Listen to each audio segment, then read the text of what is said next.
What is up, everybody? This is Lucky Lad TV. My name is Lucky. I'm your host for this here video, and I'm not wearing my Batman hat because I like the way my hair looks. And yes, vanity is okay. Just don't be too bad about it. This is going to be my review of Avatar: The Last Airbender. Avatar: The Last Airbender.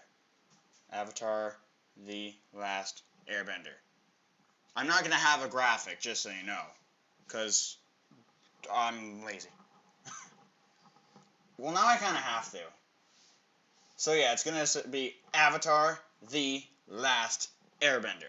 So it's going to be somewhat like that. Anyway, this is a review. I'm not going to worry about spoilers because this show ended in 2009, I believe, which is 5 years ago. I did my review of Korra because it ended quite recently. I'm not going to talk about anything from that review. However, if you want to watch it, there will be a link to that review in the description down below.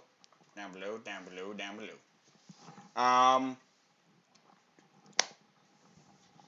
What to cover?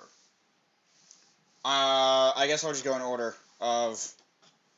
Well, before I start with the actual, show itself, every person has that cartoon or anime that they grow up watching.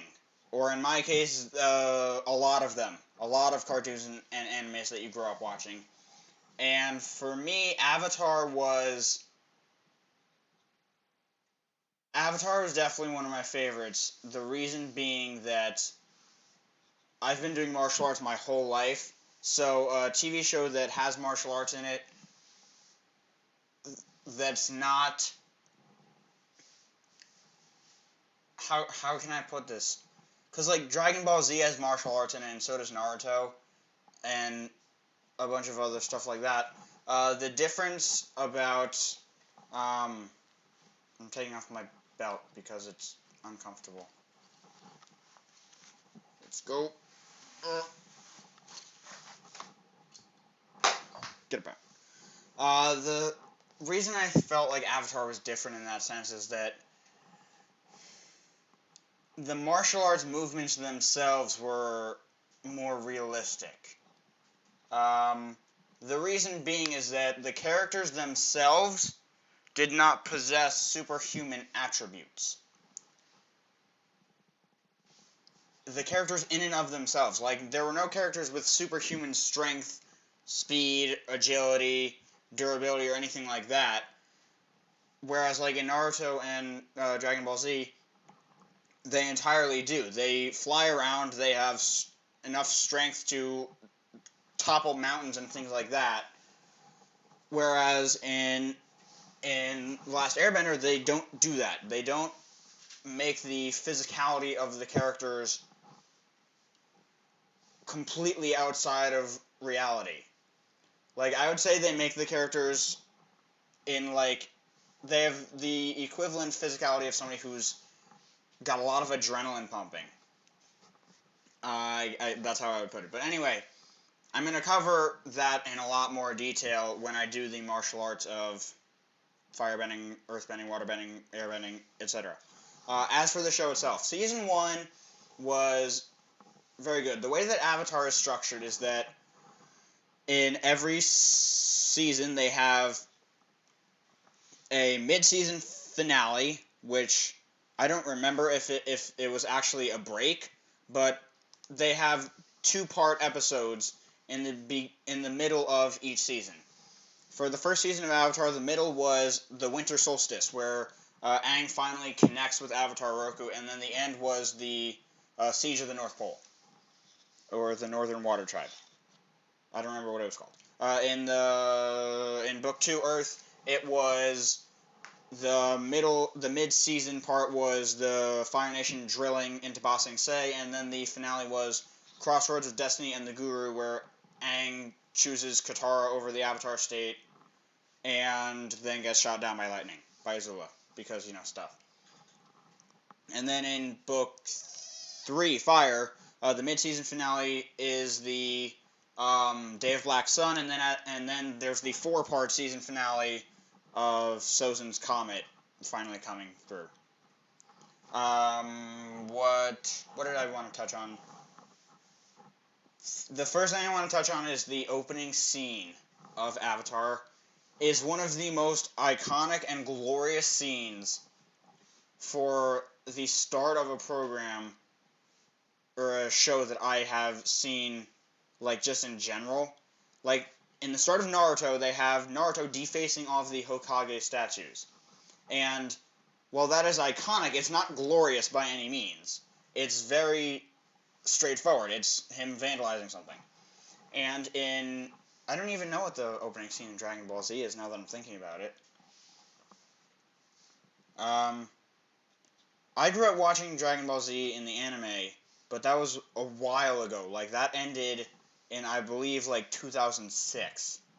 So I don't really remember that all that well. The main reason, they don't replay it. I can't watch it again because they don't replay it. Whereas Avatar: The Last Airbender is on Nicktoons like every day, so I can see that whenever. But anyway, you see this immense beam of light shoot out of the southern Arctic, the Antarctic Ocean is what I'm just going to call it because it's the southern ocean, but it's in Arctic temperatures. But anyway, giant beam of light. It reminded me of the beam of light that they have in Oris when you unlock the legendary, either Groudon or Kyogre. It reminded me of that because it shoots out of the water, so it's really cool. And then you meet Aang, and all that sort of stuff happens. The reason that I really liked Avatar: The Last Airbender, and I'm not going to do any of this like in comparison to Korra because they're completely different shows. The reason that I really liked Avatar: The Last Airbender is because they made it similar to real life in the sense that you have to accomplish an impossible task in an impossible amount of time, and that's all there is to it. You have to do it. If you don't, the world basically ends. And that's very unrealistic to modern day and age in the real world. However, it's very realistic to just the movie and TV genre in general. If you have to do something and you don't have enough time or enough resources to do it, but you figure it out. Which is why Aang was really a classic hero in that sense. In that he had to find his teachers, learn from them, and then defeat the ultimate enemy. That's one of the... Okay, I have to touch on Korra with this. Is that that's the issue that I had with Korra, is that there wasn't one central enemy. There were 4 enemies. And that's not a bad thing. I just prefer, and am used to, the one central enemy who you fight in the epic final showdown, and that's just it. And sometimes it shifts, and like in Naruto it shifts, and in Dragon Ball Z is built more like Korra. As the season progresses, there are different enemies. However, they have big time skips in between each of them, so it makes more sense. And it's also throughout an entire galaxy or universe, which also makes a little more sense. In Naruto, they change who the bad guy is, but they do it in a way that makes sense. Like, the bad guy evolves from a different bad guy, rather than just popping up out of nowhere. Like in Korra, the bad guys pop up out of nowhere. They just do. In Avatar, they tell you who the enemy is. They tell you who the enemy is in the opening theme. They don't even get to the actual show yet, and you know, okay, Fire Nation bad, got it. And I think that is so funny and so perfect. It's like, you don't even need to watch 10 seconds of the show. You know who not to root for. And if you do root for the Fire Nation, that's not good. You should be rooting for Team Avatar, obviously. But anyway, we go through book 1, we get to book 2, and book 2 is where the show really got a foothold, and I don't really need to tell you guys about the storyline because it's you've most likely seen it in its entirety because it's an old show at this point.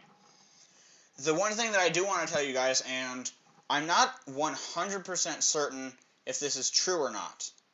I believe it's true. I'm looking it up right now, assuming... Yeah, I'm still recording. I'm looking it up right now. Avatar Book 2 Alternative Ending. Alternative Ending. I'm pretty sure I have read this before, in that at the end of Book 2, their original idea, before they realized that they were getting... Alright, this may just be my crazy idea, or it may be founded, but I was under the impression that originally what they planned to do with Avatar: The Last Airbender is at the end of Book 2, Zuko would side with Team Avatar, they would defeat Azula and the Dai Li, and then they would go on and defeat the Fire Lord on the Day of Black Sun. And Aang would learn firebending from Iroh, and it would have worked out that way. And the reason I thought, and I believe they changed that when they realized that they were going on for a third season. I don't really know how they would have done it if they only had the 2 seasons, because it would have ended at the same time. But I believe, and I could just be crazy, I believe that what was going to happen is that Zuko sides with Team Avatar, they defeat Azula and the Dai Li, and then with the Earth King's army, they go in on the Day of Black Sun and they defeat the Fire Lord before the comet arrives, as the show had outlined beforehand. And Aang would have learned firebending from Iroh rather than Zuko, and just stuff. Things would have gone more smoothly for Team Avatar. I believe that when they figured out that they were going to have Season 3 be a thing, that they decided that they needed to change that, so Zuko sides with Azula. Eventually he goes back and teaches Aang firebending, and Iroh goes to... I don't need to tell you about the storyline. I believe that they changed that when they found out that they would be going on for Season 3. Season 3, best 4-part season finale. Best season finale, even though it's in 4 parts. Because they cover everything. They don't leave stuff out. Aang kisses Katara at the end. They're dating. We get it? Got it. Zuko and Mei are together. They kiss. Got it. Good. Sokka and Suki, they're together. Got it. Good. Iroh has a tea shop. Got it. Good. Toph is bumming around, what's it called? Ba Sing Se. Got it. Good. They don't just leave shit to your imagination and say, oh yeah, they can figure it out themselves. It's not our job to tell the story. No, no, no.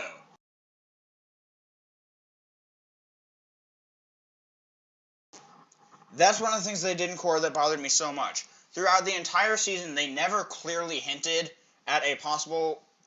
Spoiler alert! Throughout all of Korra, they never hinted at the fact that there could be a possible romantic relationship between Korra and Asami. And then at the end, they're just like, yep, they're together. No. Alright, you can unmute now. Anyway, so for Season 4, for Season 3, they had the 4-part season finale.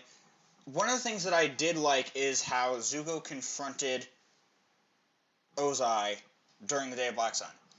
I feel like that was very good for describing the turning point that the whole show had come to, of like Zuko finally understanding how much of an asshole he's been. Because that's kind of like the thing about shows like this, is that when a villain turns over a new leaf, it's because they have come to some grand realization, and they explain it to somebody and they just don't get it. Like Zuko was explaining to Ozai how the Fire Nation is being an asshole and how he's going to go join the Avatar and help him defeat the Fire Nation. And Ozai just doesn't get it. He's like, what the fuck are you talking about? You're Fire Nation royalty. Just stay here with me, okay? Oh, you're going to be a traitor? Fine, I'm going to try and kill you. That's exactly how it should go down. It's the classic example of if you don't obey to the very final letter the enemy, he kills you. That's it. That's it. That's all there is to it. I was a big fan of that because the thing about The Last Airbender is that they really they did everything to the books, but they did it in such a spectacular fashion, which is why I'm such a big fan of it. I'm going to end the review here. I could talk about this show all day, but you'll hear about it so much more in the martial arts videos, so I'm going to head on out. Best of luck to you out there, and I'll see y'all soon. Later.